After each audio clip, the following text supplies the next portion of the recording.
अभी तक उन दोनों के बारे में कुछ पता नहीं चला। वो लंदन में है, ये हम सब जानते हैं, लेकिन अब हम लंदन में हैं, वो भी ये जानता है। कौन? टाइगर। टाइगर और जोया को रॉ और आईएसआई की फाइल्स में गुमशुदा करार कर दिया गया। टाइगर के सारे पासपोर्ट हमने कैंसिल कर दिए हैं। वो अब जैसे ही पासपोर्ट सब गुजरेगा हमें फौरन पता चल जाएगा सर। टाइगर तुम्हारी तरह इडियट। जब किसी भी देश में किसी दूसरे देश का एजेंट पकड़ा जाता है तो उस एजेंट का छूटना ऑलमोस्ट नामुमकिन ही होता है। अब ये कहानी है एक ऐसे CIA एजेंट की जिसको जब पकड़ा गया तो पाकिस्तान के प्रधानमंत्री को बड़ी दुविधा हुई थी।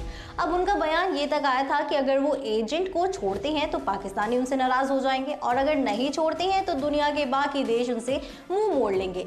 दोनों केसेस में ही उनके मुल्क का नुकसान था। रेमंड डेल्स CIA का एजेंट था जो खास मिशन से पाकिस्तान आया हुआ था। पाकिस्तान में अमेरिकी एम्बेसी में काम कर रहा था। एक रोज जब रेमंड अपने घर जा रहा था तब उसकी लाल बत्ती की गाड़ी को चौक के बीचों बीच रोक दिया जाता है और दो लोग बाइक से उतरकर बंदूक की नाल उसकी तरफ कर देते हैं।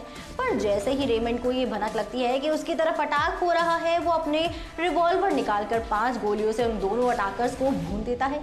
इन अटैकर्स को ये पता नहीं था कि रेमंड इससे पहले US की आर्मी में काम कर चुका था और अब वो वहां से रिटायर होने के बाद यहाँ की एम्बेसी में काम कर रहा था।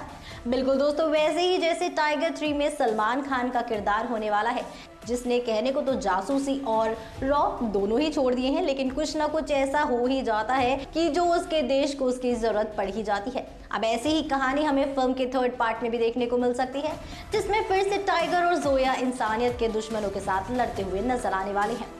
दोस्तों गोलियां दिन दहाड़े चली थी और लोगों के बीच चली थी, तो जैसे ही दोनों हथियारे मारे गए आसपास के लोग ये तो नहीं समझ पाए कि क्या हुआ और किसने पहले हमला किया था। पर अपने लोगों को मरता देख रेमंड की तरफ वो बढ़ने लगे थे। रेमंड ने तुरंत अपनी एम्बेसी में फोन लगाकर पूरा मामला बताया और उसकी मदद के लिए तुरंत ही वहां से कुछ लोग SUV गाड़ी लेकर निकल पड़े थे।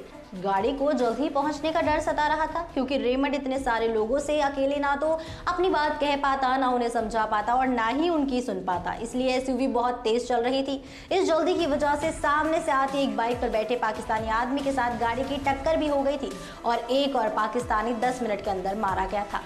ऐसी एजेंसीज की लड़ाइयों में कई आम आदमियों की जिंदगी भी जाती है और कई दफा ऐसा भी होता है कि उन आम लोगों को इंसाफ नहीं मिल पाता। अब ऐसे ही लोगों के मसीहा बनकर आने वाले हैं सलमान खान और कैटरीना कैफ अपनी आने वाली फिल्म टाइगर 3 में। अब 2 लोगों की कत्ल के जुर्म में रेमंड को गिरफ्तार कर लिया गया था। पहले उसे लाहौर में ही रखा गया था। ऊपर वाला केस भी सॉलिड था, कई चश्मदीद शामिल थे। इसको पाकिस्तान में भेजने का इकलौता कारण ये था कि 2008 में हुए मुंबई अटैक के बाद अमेरिकी एजेंसी समझ गई थी कि लश्कर के आतंकवादी जब भारत पहुंच सकते हैं तो उन्हें दुनिया में फैलने में ज्यादा समय नहीं लगेगा और इसी कारण से वहां आतंकवादी संगठन पर नजर रखने के लिए रेमंड को भेजा गया था। CIA को तब तक ये जानकारी भी मिल चुकी थी कि 9/11 का दोषी ओसामा बिन लादेन भी पाकिस्तान के शहर में ही उन्हीं के आर्मी के क्वार्टर्स में रह रहा था। ये जानकारी पुख्ता थी और अमेरिकी एजेंसीज पाकिस्तान को इस पूरे इन्वेस्टिगेशन में शामिल नहीं करना चाहती थी। वो जानते थे कि पाकिस्तानियों को ये खबर मिलते ही ओसामा को कहीं और शिफ्ट कर दिया जाएगा, पूरा मिशन फेल हो जाएगा। पर बात अब अपने ही एजेंट पर आकर फंस गई थी क्योंकि ये उन दोनों ही देशों के संबंधों के लिए अच्छा होगा, लेकिन अपने लोगों से मिल रहे प्रेशर के चलते उन्हें कोई हल नहीं मिल रहा था। अंत में उन्होंने शरिया कानून का इस्तेमाल किया था। ब्लैक मनी यानी एक ऐसा तरीका जिससे जिस भी व्यक्ति का कत्ल हुआ है अगर उसके परिवार वाले उस कातिल को माफ कर देते हैं तो व्यक्ति को सजाए मौत नहीं होती है। किसी भी तरह तीनों लोगों के परिवार वालों को मनाया गया था। उन्हें ये ब्लड मनी सरकार ऑफर कर रही थी। तीनों परिवार को 24 लाख डॉलर ऑफर किए गए थे और 18 लोगों की रजामंदी भी ली गई थी। इनमें से कई लोगों को फोर्स भी किया गया था और आखिरकार CIA का एक एजेंट पाकिस्तान के चंगुल से बच निकला था। दोस्तों अब देखते हैं कि इस फिल्म के मेकर्स हमारे लिए कौन सी कहानी लाते हैं और कौन से ट्विस्ट के साथ लाते हैं। तो इसी के साथ मैं अनुष्का त्यागी लेती हूँ आपसे इजाजत। बने रहिए और देखते रहिए बॉलीग्राफ स्टूडियोज को। हमारी आज की राइटर